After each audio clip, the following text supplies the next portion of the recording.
Are TV stations partly to be blamed for the downward spiral of the Ghanaian film industry? In an interview granted by Selassie Ibrahim late last year, she stated categorically that indeed that is the case. And the 2025 box office results for the West African cinema is in with Nollywood's box office queen Funke Akindele's movie Behind the Scenes being a major contributory factor. And also, Tangled has cast its leading ensemble in the persons of Milo Manheim and Teagan Croft. So we'll be talking about all these stories right here on this platform, The Film Mandates. My name is Papa Otu. Stay tuned.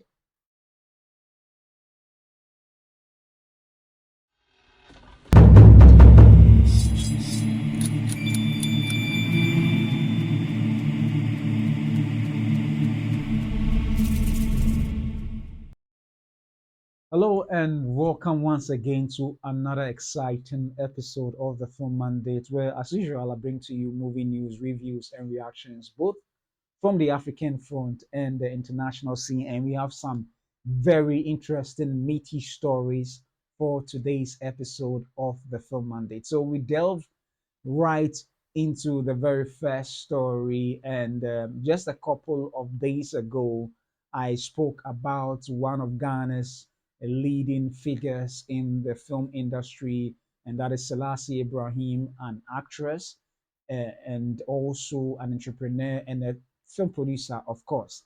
And she late last year in some of her, you know, tours, media tour to promote her REFA, the newly founded Regal Film Festival and Awards, was, she spoke a lot about the state of the Ghanaian film industry.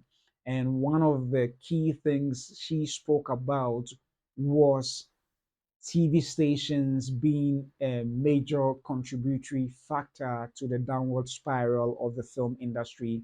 And she goes on to really explain why that indeed is the case. And I felt it's relevant to bring up this story, particularly as I've said, we find ourselves in the new year, and the question now is how are we going to go about rectifying the mistakes of the past if we don't even remember anything at all, that of the issues of 2025.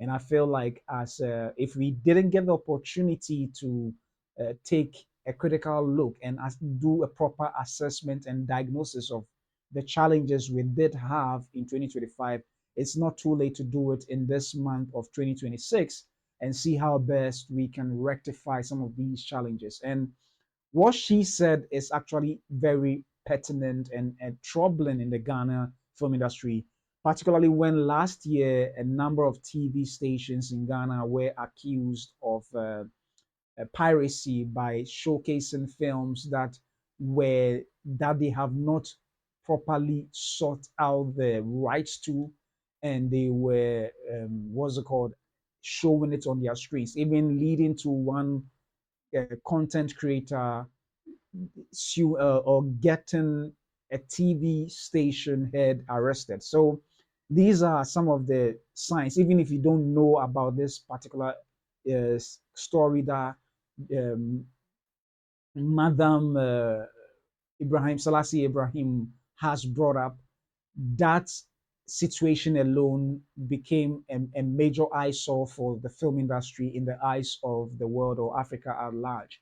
And it became an issue because not only were Ghanaian filmmakers affected by it, but you also had Nigerian filmmakers complaining bitterly as to how some Ghanaian TV stations were showing their movies without the proper requisite acquisition of the license to air it.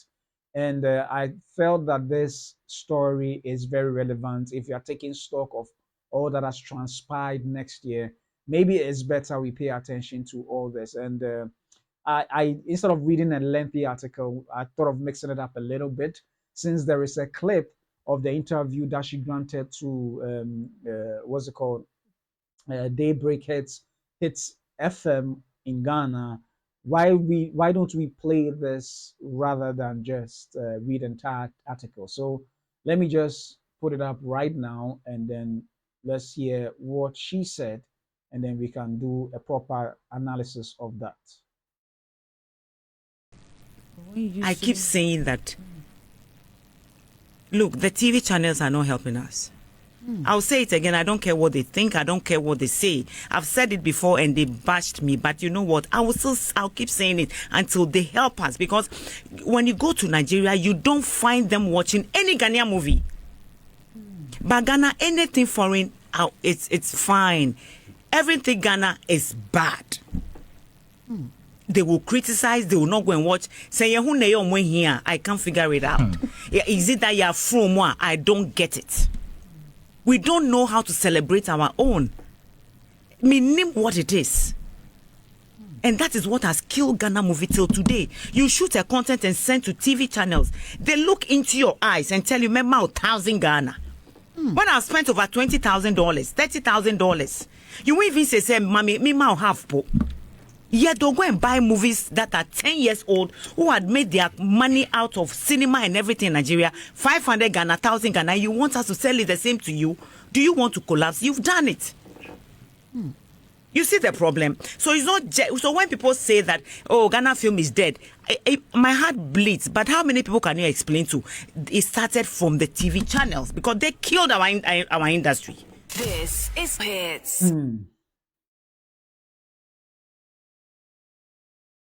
So that indeed is the major concern that she brought up, and it's a challenge if you have the opportunity. If you've ever been in Ghana, for those who are watching who are from Ghana, I'm sure you know of those situations already. But if you've ever had the opportunity to be in Ghana, you get to watch any television station, particularly the private ones, the national one that is not really well, it's something across board anyway, but we realize that a lot of the content shown on the TV stations are that of foreign films, and there's nothing bad in it, provided it is just a section of the time that they are using to show films to entertain.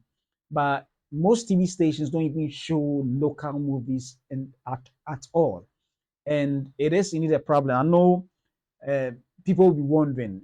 And this is the issue of piracy, where you know for a fact that a number of these stations have not really acquired the requisite permission to show these movies.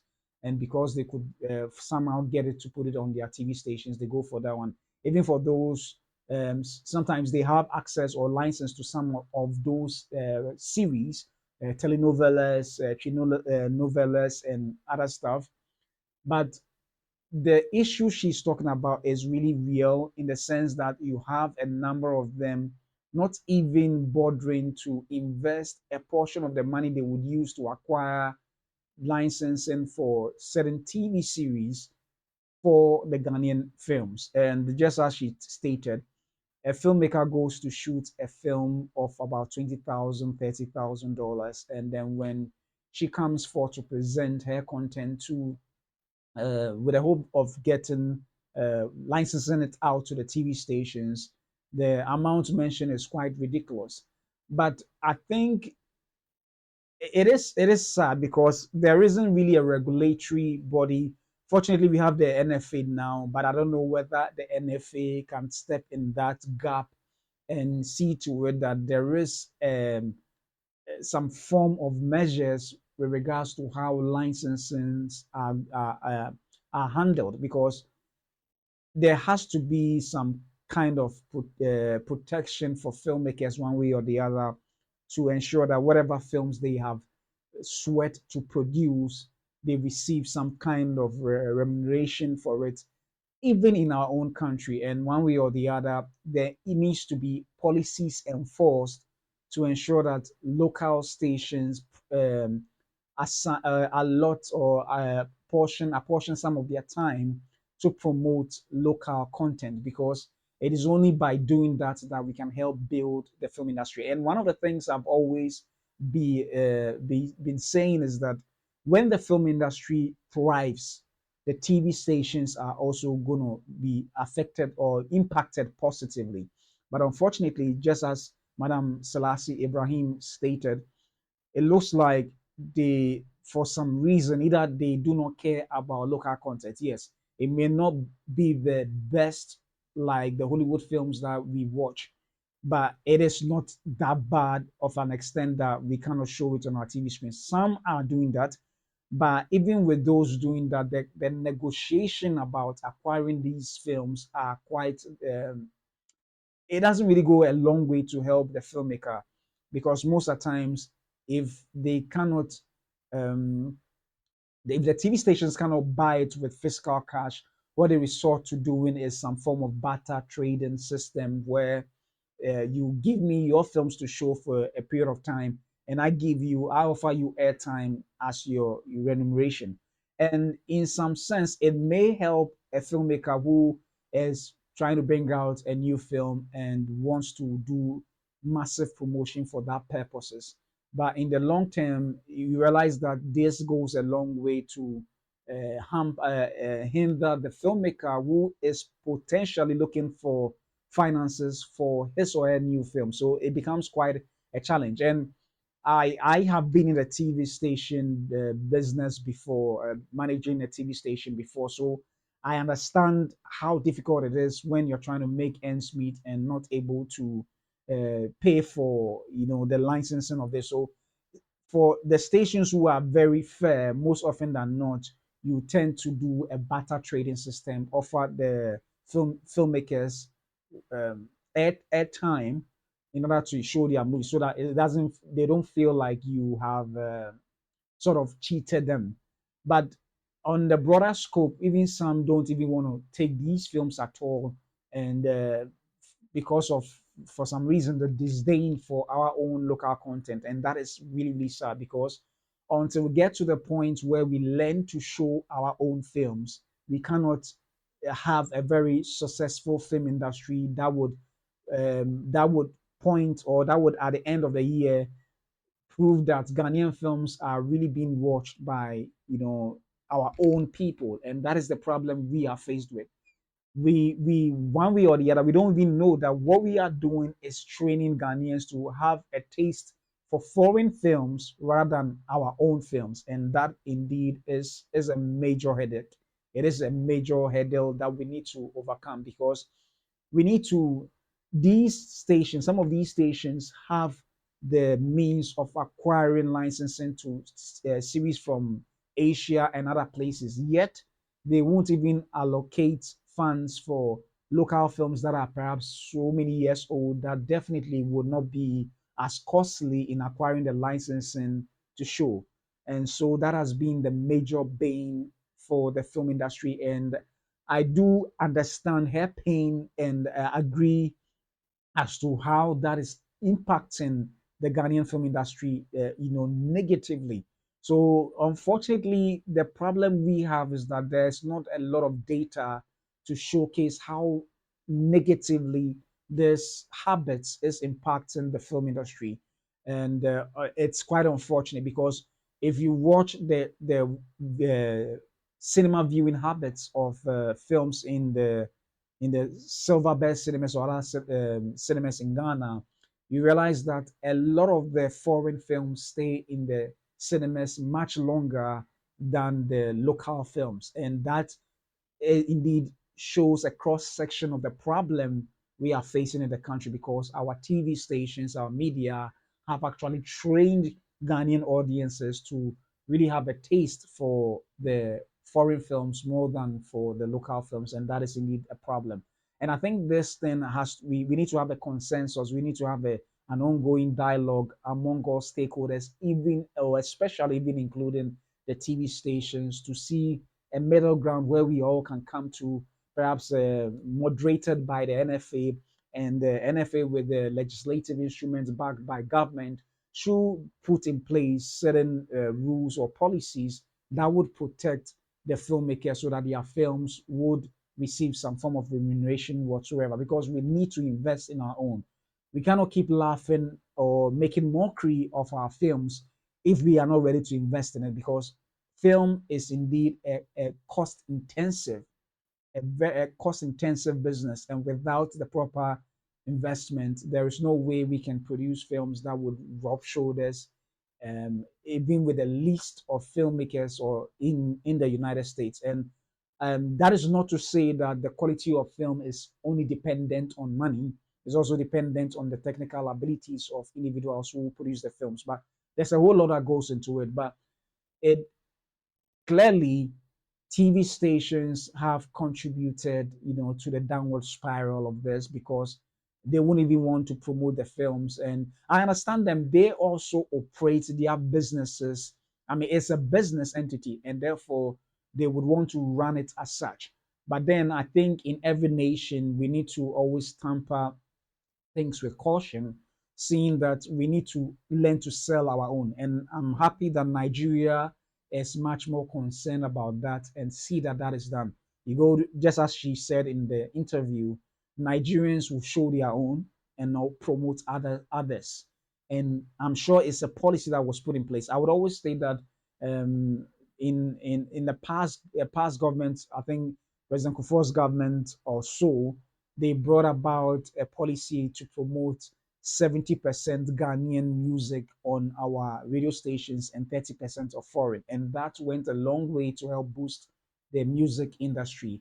And I think same should be done with the television content, whether on particularly on the traditional TV stations. And I think that not just traditional TV stations, but also on the in the cinemas. And I think that would go a long way to positively impact our industry. And this conversation, honestly, it's something that we cannot exhaust until the problem have been solved. And for if we don't take care, we may end up facing a similar challenge that one of the East African countries is facing. I think I'm not so certain, but I think it's Kenya or so, where majority of the films being shown in their cinemas are Indian films, because for some reason I don't know what their peculiar situation may be, but one way or the other, we need to make sure that we care. But let's see how we can put in place certain policies that can help promote Ghanaian films. And in the long run, if the Ghanaian film industry, that's Black Star Films, becomes as buoyant and perhaps like even a quarter of how Hollywood is performing, definitely is going to impact the TV stations positively, and they would want to interview all the stars, and they even do as it stands now. They interview the stars, and by interviewing filmmakers and stuff, it sometimes boosts their numbers so much. So why don't you in turn want to showcase their product on their airwaves? Unfortunately, that is not the case, and that is quite sad. So let me know what you think. Can the film industry, grow or thrive if the local TV stations help promote it with or invest in it financially? Whatever your thoughts may be, kindly leave it in the comment section below. So, talking about critical reception of African content, well, it looks like the 2025 box office receipts is really showing such wonderful news by the data collected by Film One. And Film One has collected the data that indicates that 2025 box office results indeed shows that the film industry in West Africa has done particularly well. And this particular jump in this box office receipt, key to it is that of Funke Akindele's movie Behind the Scenes, which performed so well with about, I think, 1.8, or yeah, rough rounding it at 1.8 billion naira, and that is indeed transforming how I mean, it is really showcasing the power of Nollywood, the power of Nollywood. Because if you check the data they have provided for the West African cinema box office results, it does showcase that a large chunk of that box office receipts was gotten from Nigeria, and key to it is behind the scenes movie, the poster of which I'm showing on the screen at the moment. So Indeed, it means that the Nollywood film industry is doing quite well, and perhaps right, um, just as Selassie Ibrahim, the first story I treated for the day for this episode, indicated, this indeed shows that it is quite true what she's saying. For those who may not have been to Nigeria before and may not have seen the what she's talking about, that these are the fruits of the proper considerations they are given to their film industry, and that is really showing. Let's quickly take a look at an article that was published to indicate how successful this has become. So Funke Akindele's behind the scenes becomes West Africa's highest grossing film. So just yesterday, if I'm not mistaken, it was yesterday. Yes, I spoke about Toyin Toyin Abraham's movie Over Sabi Auntie, which became the fourth highest grossing movie of all time in the West African market. And Funke Akindele's one own is actually now the highest grossing movie of all time in the West African market. And that is quite exciting. And that's in your short.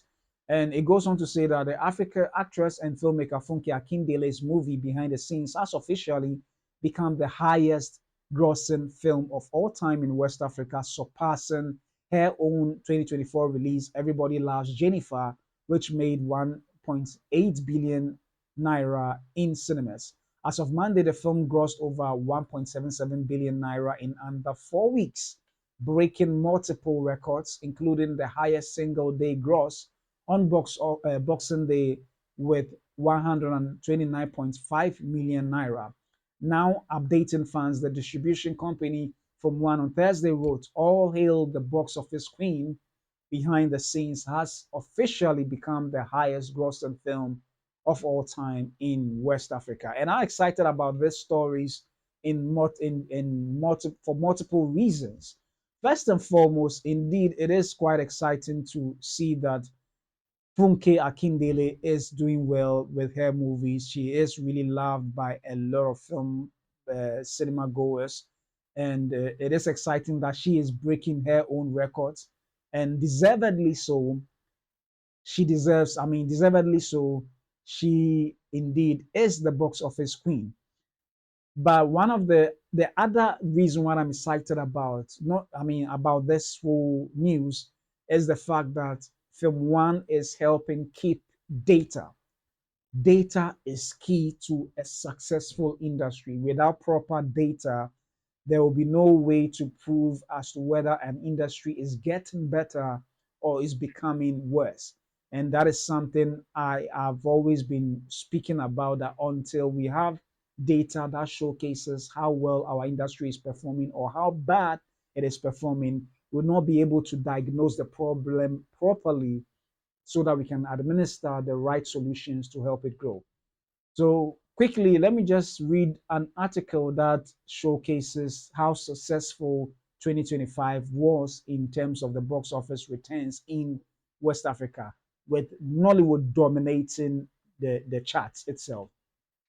So it reads that the cinema industry in West Africa experienced remarkable growth in 2025, achieving total box office revenue of $10 million from film releases across the region. So 10 million US dollars. This data gathered by Film One Entertainment indicates that 2.79 million moviegoers attended cinemas in 2025, with 248 new films screened across 122 theaters in West Africa. A scorecard shared on the film's um, official Instagram account on Tuesday revealed that 16 films surpassed $140,253, and while 14 Nollywood movie titles grossed over $70,126. The average ticket price for movies in 2025 was set at $3.92.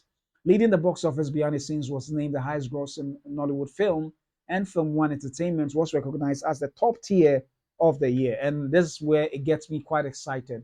So, aside the behind the scenes, they also took record of how foreign films were performing locally or on the African continent. And Zootopia led the animation category, Sinners, the highest grossing Hollywood film, and Demon Slayer Kimetsu no Yaiba, the movie Infinity Castle, led the anime category. And this is where it gets quite interesting. So, additionally, the data highlighted, let me just highlight even this space so that you get to see what I'm talking about. So, here the data highlighted that Nollywood films captured 49.4%. So, Nollywood is literally ruling the entire West African film industry with 50% share of the box office revenue. That is how powerful and potent of an industry they are. Sorry, so closely trailed by Hollywood at 48.8%. Films from China and Liberia contributed a modest 1.2%. So it literally means that they alone stood in the gap for Africa. I don't know whether Film One Entertainment was able to collect any data from any other West African countries to add to it. Hopefully, maybe in the near future, I'm praying that that becomes the case so that we see a real reflection as to how the entire West African cinema is performing.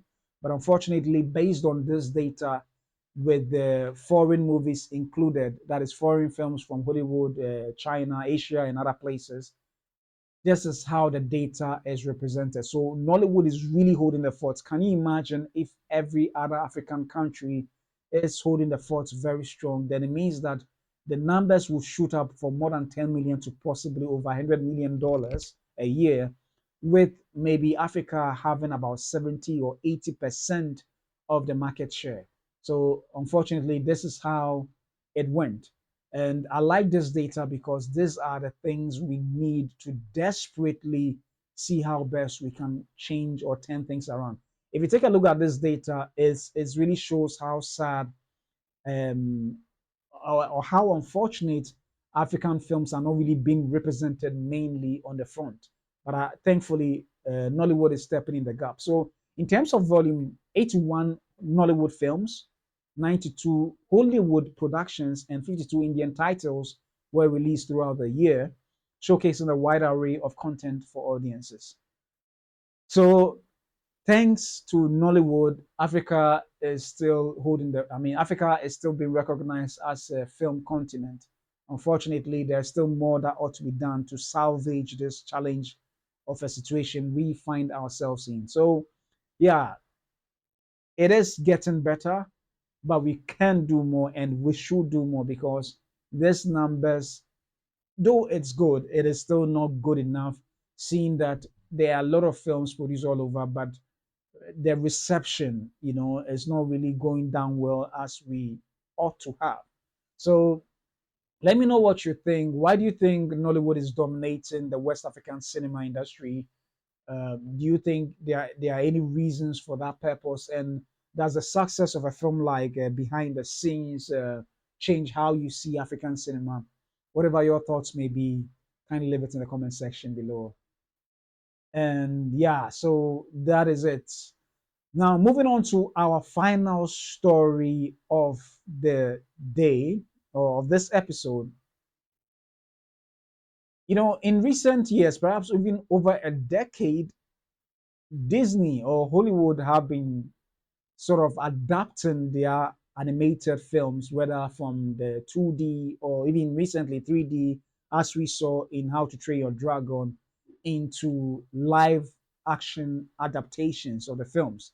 And it seems to have its own audiences, particularly with the old audience who watched those films together with new audiences who might not have seen those films and are going to be introduced to it in the live action adaptations. Well, it looks like there's going to be another one from Disney as well, who became the forerunners of this, who initiated all these particular things. And Tangled is one of the most exciting animated films you can ever watch. And Tangled is an adaptation from the fairy tale story Rapunzel, yeah, Rapunzel, and it is indeed one of the best, animated films you can ever watch from Disney. Yes, there are great films from the Disney, roster of films that have been produced in animated form that is really entertaining. But this is one of the exciting entertainment films you can ever watch.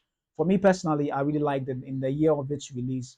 When it came out, a lot of people watched it, and it was something else. And it did over $500 million. Yes, it could have done more, but even for that, that is even a success on its own. That is quite good. And now they have gone on to cast those who would play the roles of Rapunzel, or yeah, Rapunzel, yeah, and Flynn Rider. I hope I got the name right. Yeah, Rapunzel and Flynn Rider, and they are in the persons of, or the actors of, Milo Manheim and Teagan Croft. Manheim and Teagan Croft. And Milo is actually mostly noted for his role in that is a Zombies. I think it is a Disney musical and some other productions as well. While Teagan Croft, the Australian actress, has been in a couple of productions as well. Let me see if I can remember. Yeah, so she has been in Raven in Titans, and I think she played a role in another production that I'm forgetting at the moment. But Milo Manheim was in Zombies as well, so it is indeed exciting to see them. But what is fascinating about their looks? I'm sure they were chosen not necessarily for their looks, but they were chosen because of their acting chops that they are capable of delivering. But what is exciting about their looks is the fact that they look very almost like the characters that they are going to play in the animated film. And there you have it. I mean, it's like a spitting image of themselves in the animated films, and that is quite exciting to see. So, just from the looks alone, they look like those characters. They look very much like them, and it's quite exciting to see. But what is even more exciting about this entire production is who is helming the film. And it's going to be directed by Michael Gracie, who directed The Greatest Showman, starring Zendaya. Who else? Zendaya, Hugh Jackman. I'm forgetting all the names in the film, but the Greatest Showman is one of the best musical films you can ever watch, and was so expertly directed with several layers to it. Speaking to the human story of those who are outcast by society because of how they look or who they are, together with target on emotional strings of music performances. It is quite an exciting movie and a very wonderful movie at that. So to have him come to helm this, it is indeed wonderful to see. And not just that, but you also have Cruella, one of Disney's live adaptation movies. One of their producers, Christian Bale, coming on board this one to produce it as well. And I'm excited about this duo coming together to do this movie, because Cruella, even though it didn't receive much box office help, is still a very good movie. Honestly, the time I watched Cruella, it felt like the a version of Joker, a female version of Joker, the Joker movie instead. The Joker movie being played by, I think it was played by Emma Thomas in that role. It felt very much like Joker. Honestly, the color palette and the way and manner they went about, even though different because it had its source material is clearly different from the source material that Joker was adapted from. So definitely it looks different, but the aesthetics and even the storyline and how she turned evil to Cruella almost mimic what we saw in Joker, the life of Joker, Arthur Fleck, played by Joaquin Phoenix. So I'm excited about this production and how it's shaping out to be. I don't know about you, but I am excited already. I like the Tangled movie so much. I mean, I'm a big fan of that movie already. So to have these actors stepping into the shoes of these characters. I mean, they look the part already, and that is getting me excited. However, I will need to temper my excitement with a little moderation and hope that if I don't get disappointed when it's released. But looking at those behind the scenes already, behind the scenes, that is the director and the producer, it gets me excited. I think the script will be written by Jennifer Caton Robinson. Honestly, I'm down for it. I don't know when it will be released. I'm sure it's going to be somewhere 2 years from now, maybe 2028. I'm not so certain, but I hope it comes out quite soon so that we get to see how exciting it will be. My hope, I don't know how they're going to go, whether it's going to be a scene by scene adaptation or they will just modify it a little bit for the live action because it has. Let me see if I can bring up the poster. If you check the poster, the horse actually played quite a major role, and I don't know whether the live adaptation will be grounded in reality or they will allow the horse to have his sensibilities. And the horse was one of the most exciting characters of the entire movie.